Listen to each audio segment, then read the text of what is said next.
काज़ी अहमद में ख़बर शामिल के बैनाज़े तेज़ रफ्तार ट्रालर मोटरसाइकिल मथां कल्टी नतीजे में 2 ॼणा फौत थी विया आहिनि। हादसे सबबि अरिड़हं वरहनि जो आशिक़ चांडियो ऐं हाशिम ओठो फौत थी विया आहिनि, जंहिं ते मढ़ इस्पताल मुंतक़िल कया विया आहिनि।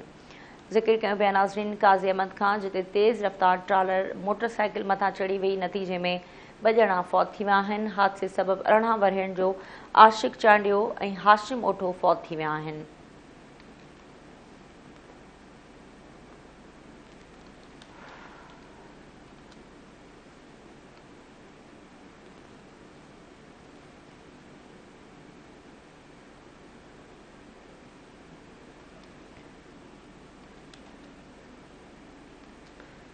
नाज़रीन ज़िक्र कयूं पिया काज़ी अहमद खां, जिते रोड हादसे जे नतीजे में 18 वरहनि जो आशिक़ ऐं हाशिम ओठो फौत थी विया आहिनि। इन वाक़े जा तफ़सील मालूम कयूं था।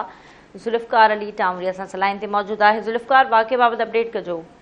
जी, मां तव्हांखे ॿुधाईंदोमांव त हीउ अफ़सोसनाक वाक़ियो पेश आयो आहे। काज़ी में बाईपास रोड ते तेज़ रफ़्तार ट्रालर मोटरसाइकिल मथां कल्टी थियण जे नतीजे में मोटरसाइकिल सवार हिकु ॼणो 18 वरहनि जो आशिक़ चांडियो वेठल ॻोठ मेवाल चांडियो मौक़े ते फौत थी वियो, जॾहिं त हाशिम ओठो जेको सख़्तु ज़ख़्मी थी पियो, जंहिंखे गणती जोगी हालत में नवाबशाह इस्पताल रेफर कयो वियो, जिथे उहो ज़ख़्मनि जा सट नसाने पहुची वियो आहे। जी ठीक है ज़ुल्फ़कार, बड़ी मेहरबानी तफ़सील आहे।